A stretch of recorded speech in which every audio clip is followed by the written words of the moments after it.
Olá, cidadão, olá, servidor.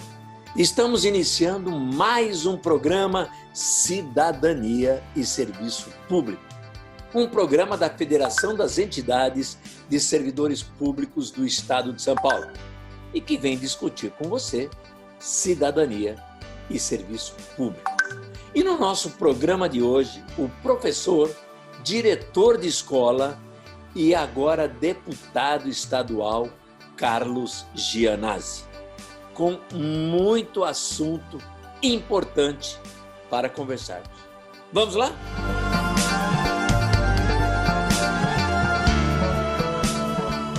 Olá, Gianazzi, estamos aqui com o deputado estadual Carlos Gianazzi.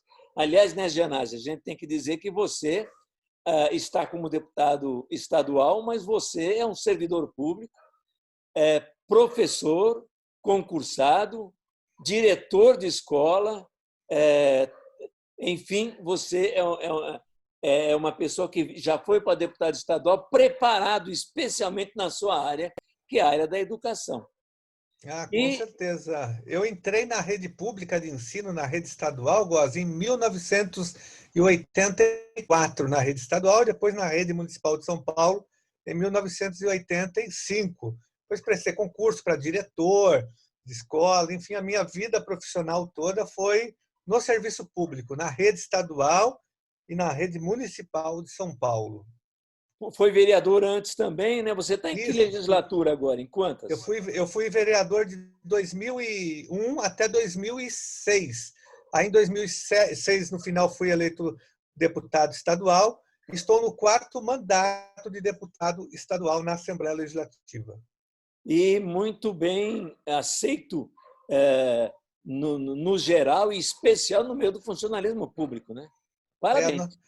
Obrigado, Góes. A nossa grande luta, a nossa grande prioridade é a defesa dos servidores e servidoras públicas do Estado de São Paulo e de todas as áreas, da educação, logicamente, mas do judiciário, do Ministério Público, da Defensoria, do sistema prisional, de várias secretarias, até porque sem o servidor público valorizado não há serviço público de qualidade para atender a população. Então, quem defende de fato o serviço público de qualidade tem que necessariamente investir e defender a valorização profissional de todos os servidores e servidoras do Estado.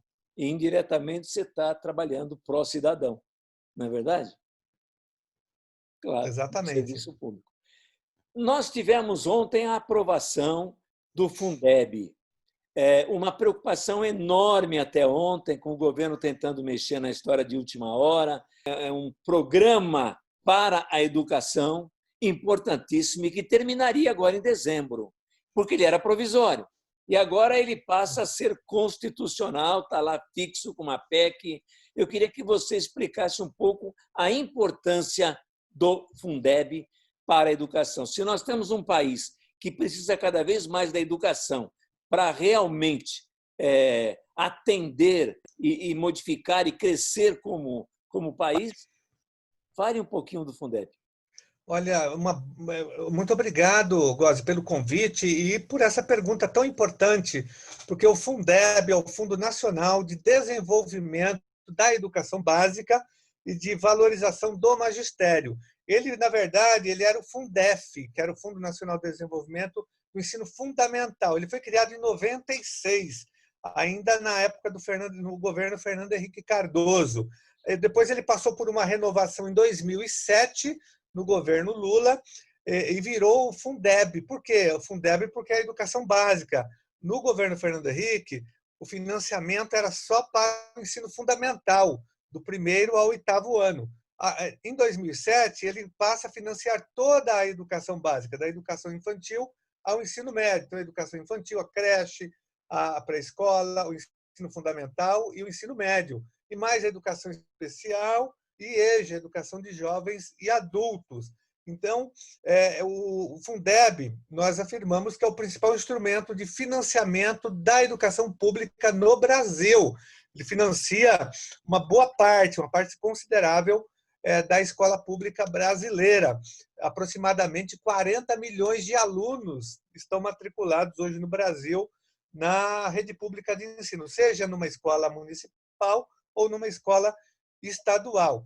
Só que em 2007, quando ele foi aprovado, houve um avanço, porque ele abarcou também os outros níveis de ensino, só que ele não era permanente ainda. E agora, na aprovação que nós tivemos ontem, ele se torna permanente, ou seja, ele agora é incorporado, como você disse muito bem, na Constituição Federal.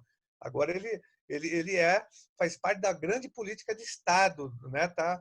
Ele entra na Constituição Federal, não vai passar mais por uma renovação, mas sim por uma atualização de valores, logicamente, mas não, nós vamos correr mais esse risco, né, de ter que aprovar, porque vai vencer o prazo. Além disso, houve também o aumento do investimento, porque o governo federal só entrava com 10% do financiamento. Agora ele vai entrar com 23%, foi isso que foi aprovado no Fundeb. Então, mas além dos 23%, haverá uma verba ali carimbada de 5% só para a educação infantil, que é importante também, que é a primeira etapa da educação básica, uma das mais importantes. E, além disso, o Fundeb antigo não, porque ele está em vigência ainda, que tem que aprovar essa PEC no Senado agora em duas votações, mas o Fundeb ainda atual, ele diz que os governos municipais, estaduais, podem investir no mínimo, não, no máximo, 60% do valor do fundo em salários, na valorização dos professores. Agora aumentou para 70%, então foi um avanço também. 70% no mínimo. O governo, Góes, apresentou uma proposta dizendo, não, no máximo 70%, né? Aí isso seria um verdadeiro caos. Por quê, Góes? Porque a maioria dos municípios, estados, investe 80% até 90% em salários desse fundo, do que recebe do fundo. Então, o governo queria sabotar o Fundeb, Góes, porque você sabe, conhece muito bem, que o Paulo Guedes é inimigo dos servidores públicos. Ele falou daquela granada que ele ia colocar no bolso, colocou no bolso do inimigo. O inimigo era servidor público, entre eles o professor. E ele queria acabar com... O sonho do governo é acabar com o fundo, acabar com essas verbas vinculadas, né, com as verbas carimbadas para a saúde e educação. Era o grande sonho dele, acabar com isso, mas não conseguiu. E outras maldades, ele queria incluir no Fundeb, por exemplo, o pagamento de voucher, que é a transferência de dinheiro da educação para a escola particular. Não pode. A LDB proíbe, a Constituição Federal também proíbe. Ele queria agradar os empresários da educação. Vê se pode. Como sempre. Mas isso também foi... Oi? Agradar os empresários, os bancos, é próprio dele, né? Você viu a proposta agora de reforma tributária que ele apresentou ontem, não foi? Ele aumenta os impostos, né, para 12,5%, mas reduz para os bancos, né? O CONFINS, que agora fica com o PIS, ele reduz o imposto para o banco e aumenta para as empresas. Olha só, mas ele queria também ali queria também, além disso, pegar uma parte do Fundeb, do dinheiro da educação, para investir no Renda Brasil, que é o Bolsa Família, que ele vai mudar de nome, vai tentar dar uma turbinada, mas ele queria direcionar o dinheiro da educação do Fundeb. Também não conseguiu fazer isso. E mais ainda, Góes, é tanta maldade desse governo Bolsonaro contra a educação e contra os servidores que a gente não para de denunciar. Ele queria também incluir nas verbas do Fundeb o pagamento com aposentadorias e pensões, também que não pode. Isso aí vem do Caixa do Tesouro, não é? O Fundeb é para o desenvolvimento da educação básica, não tem nada a ver com aposentadoria. É lógico, a aposentadoria é importante, a pensão, e os nossos servidores devem ser pagos com dignidade, mas o dinheiro já está reservado com o dinheiro do Tesouro, não pode incluir na verba do Fundeb, isso aí não existe. Então, ele tentou várias maldades, não conseguiu. E mais a última maldade, entre tantas outras, ele não queria prorrogar para 2021, ele queria para 2022. Ou seja, em 2021 nós teríamos um apagão da educação, nós teríamos a quebradeira de mais de 3.700 municípios, que dependem quase que exclusivamente das verbas do Fundeb. Ou seja, o Fundeb é o principal instrumento de financiamento da educação pública no Brasil. Agora, Góes, é importante que o projeto seja aprovado, como ele foi aprovado na Câmara, no Senado Federal, em duas votações, para que ele se consolide. Mas entendeu? o Essa é a governo nossa até luta. ficou quietinho durante um bom tempo para ver se passava sem aprovação nenhuma, né? Na última Exatamente. hora é que ele se meteu para tentar piorar a situação, né? Falando na pandemia, falando no vírus, falando na educação, que história é essa? Como é que o governo acha que, com tudo que ainda está acontecendo no estado de São Paulo, ele pode mandar as crianças novamente para a sala de aula? Primeiro, ele tentou esse ensino à distância, não dando condições nem para professores, muito menos para aluno. E agora, de uma hora para outra, ele quer voltar com a criança na escola durante a pandemia. Como é que nós vamos fazer isso? Olha, Gozi, ele já publicou, o Dória aqui em São Sim. Paulo já publicou alguns dias atrás um decreto de volta às aulas, né, estipulando um certo protocolo que é inviável na prática de distanciamento das crianças. Esse protocolo tem 3 fases. Na primeira fase, 35% dos alunos voltam, na segunda, 70% e na terceira, 100%. Mas isso é inviável, mesmo com 35%, porque ele desconhece totalmente o funcionamento de uma escola, principalmente a escola pública, que está sucateada, degradada, com superlotação, que não tem nem sabonete, não tem papel higiênico, não tem ventilação. Ele fala no protocolo, Gozi, por exemplo, que o professor deve fazer atividades pedagógicas ao ar livre, em áreas arejadas. Isso não existe. O Estado de São Paulo tem escolas de lata, Gozi. Tem mais de 100 escolas de lata, que são aquelas escolas apertadas, Mais de de 100. containers. Mais de 100. Só na zona sul de São Paulo, onde eu moro, tem mais de 20 escolas de lata, só nessa região, né? Que são escolas sem isolamento térmico, sem isolamento acústico, sem ventilação alguma, né? Então, o que vai acontecer? Não há a mínima possibilidade de volta às aulas. E aí, se ele fizer isso, nós vamos ter o genocídio da educação. Professores vão morrer, alunos e pais de alunos e os seus familiares, porque a escola é uma bomba biológica de contaminação. Claro. Então, você vai espalhar o vírus. Se o estado de São Paulo e muitos estados conseguiram reduzir, não deter, porque nós estamos com ontem morreram 1.327 pessoas. Então, a situação é grave no Brasil. Mas os professores não voltam, viu? Dia 8, ele estipulou uma data agora, dia 8 de setembro. Professores vão fazer greve geral, ninguém volta. Os pais não querem também Isso enviar que eu ia te os seus dizer. Também os filhos à pais não devem resistência. mandar os filhos. Não, os pais já têm consciência de que enviar o filho para a morte. E também o próprio pai pode ser contaminado, entendeu? E saiu agora recentemente uma pesquisa de um professor doutor matemático da Fundação Getúlio Vargas. Ele fez um cálculo científico mostrando se o Brasil, se as escolas forem reabertas só na educação infantil, na área da pré-escola, crianças com 5 anos, nós vamos ter só nessa área 17 mil crianças mortas na área da educação infantil. Só não está falando de ensino fundamental e médio. Ele apresentou esse cálculo agora que assustou todos nós, os professores. O governo tentou rebater, o secretário disse, mas acho que ele errou no cálculo, não vai morrer essa quantidade, vão morrer só 1.700, não são 17 mil, mas que morra, se morrer uma criança já é grave, né? Entendeu? Então, não tem a mínima condição. Haverá resistência, greve geral, desobediência civil em relação ao dia 8. E nós vamos tentar juridicamente e na Assembleia Legislativa derrubar o decreto do governador do dia 8, porque nós já chamamos isso do decreto do genocídio da educação, Gozi. É um absurdo a despreocupação que se tem. Aliás, tem uma história interessante que,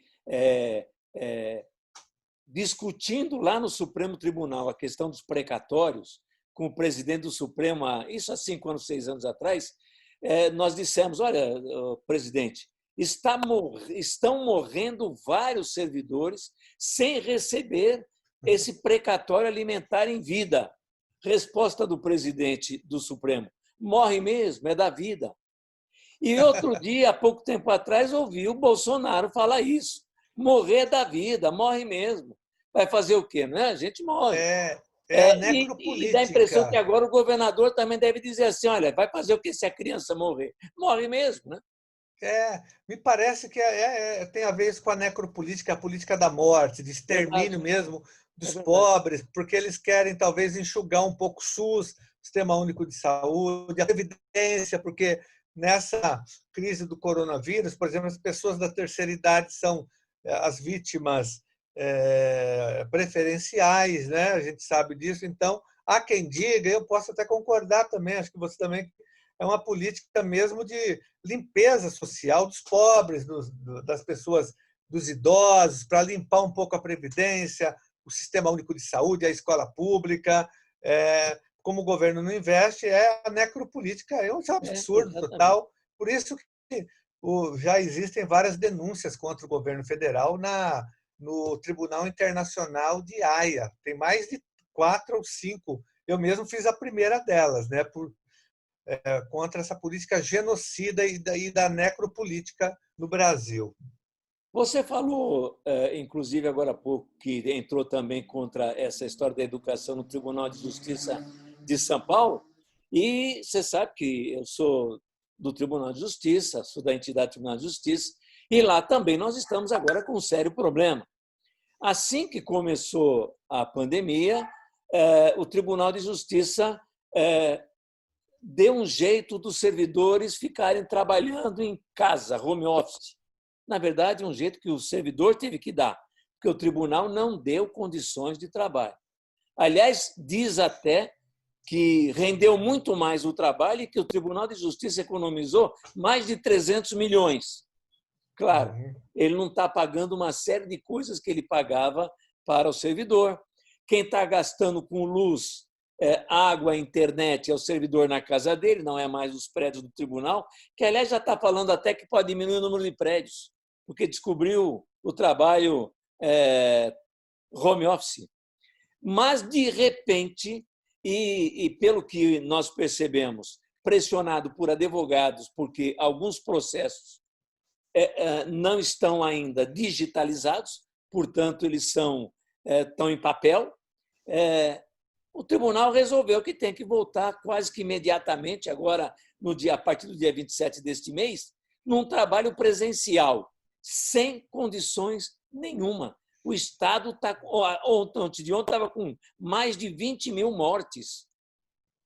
Como você vê um Tribunal de Justiça que deveria dar o exemplo, dizer que nós temos que voltar ao trabalho durante a pandemia? Olha, é grave, até porque, Gozi, o TJ volta antes do dia 8 de setembro. É um absurdo isso, é inacreditável. E, como você ainda disse, é um péssimo exemplo, porque o Tribunal de Justiça tem que dar o exemplo de respeito ao isolamento social, à quarentena, ao decreto estadual, que inclusive foi aprovado na Assembleia Legislativa de emergência, de calamidade, né, que tem como foco central o isolamento social. Então, é totalmente inoportuna essa decisão do Tribunal de Justiça. Eu até já, conversando com você, Gozi, atendendo ao seu pedido, eu já protocolei, inclusive, 2 requerimentos na LESP pedindo a ida do presidente TJ para que ele explique isso. Nós queremos debater, queremos explicações, queremos convencer o presidente do Tribunal de Justiça a recuar, a repensar essa proposta, que para nós ela pode representar um risco muito grande de saúde e colocar em risco a vida dos servidores do judiciário. Não há necessidade, porque eles já estão realizando esse trabalho em casa, com muito sacrifício, logicamente, porque estão usando seus computadores, a sua internet, pagando internet banda larga, porque tem que ser, não tem como, não é qualquer internet que dá para você fazer esse trabalho, sem nenhuma ajuda. Inclusive perderam, né, o Vale Refeição, Vale Transporte. Eu me lembro que você fez essa denúncia também. Então, na nossa opinião, é inadmissível isso. Isso pode representar também um genocídio, mortes de vários servidores, de Veja, escreventes, né, os oficiais de justiça já estão expostos, os e eles psicólogos. estão trabalhando normalmente. O serviço urgente, oficial de justiça, assistentes sociais, psicólogos no atendimento das famílias, eles estão trabalhando normalmente. E o servidor está em casa trabalhando. Quando a gente fala de não ser um momento de assumir diretamente agora nos cartórios, não significa que não estamos trabalhando, né? Então, veja bem, Janásio, você colocou a questão das escolas. Imagine que a criança está em casa e a mãe agora é obrigada a ir presencial no tribunal.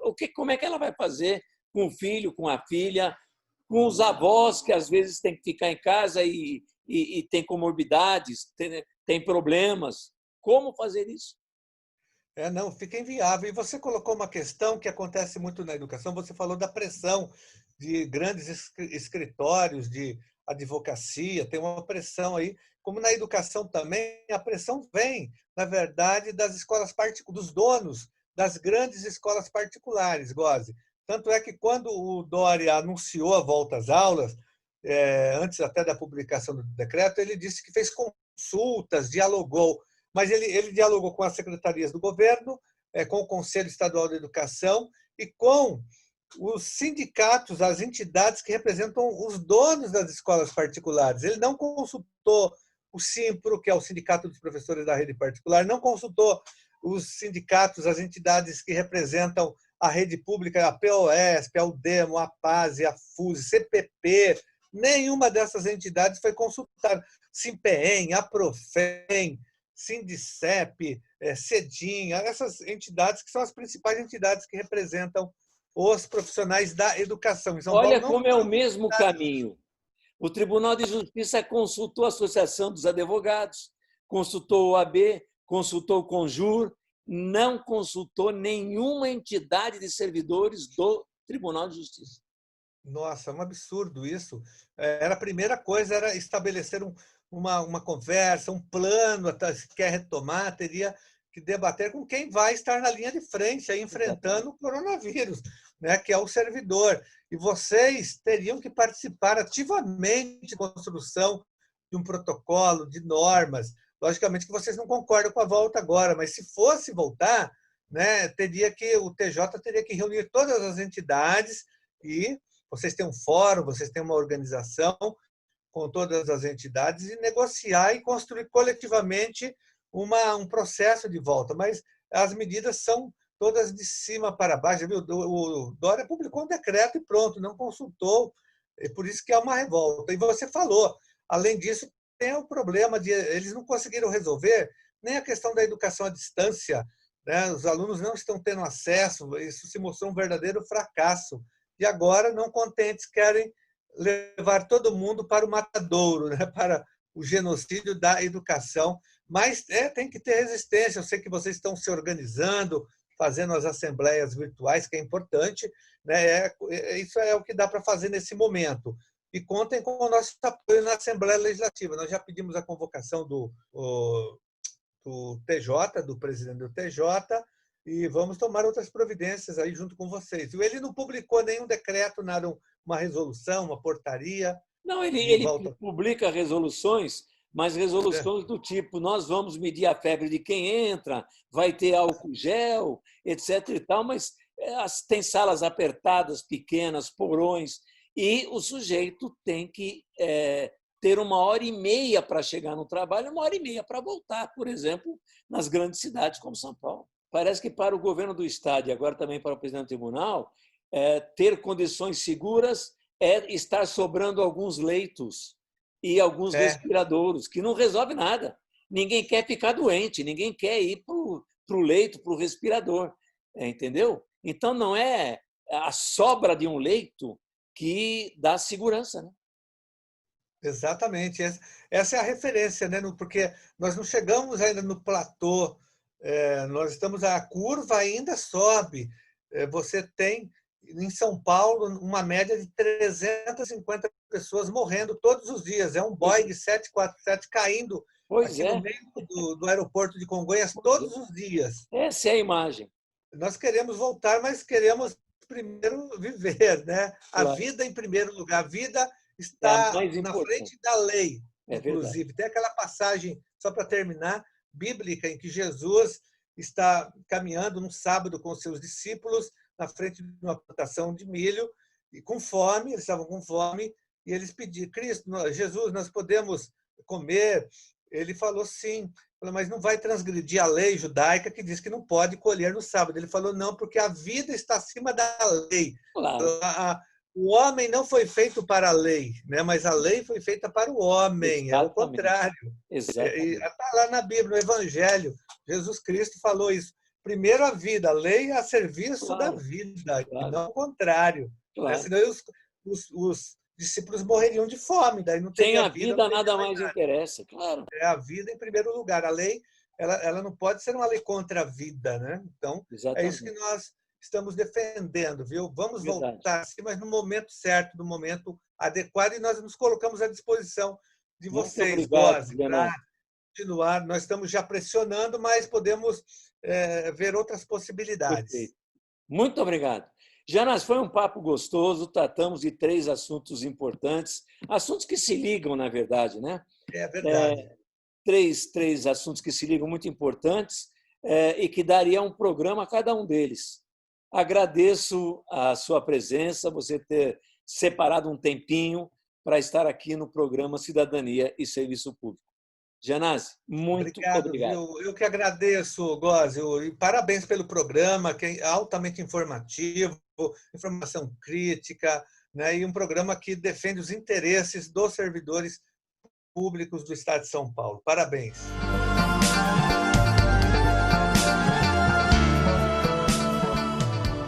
Chegamos ao fim de mais um programa Cidadania e Serviço Público.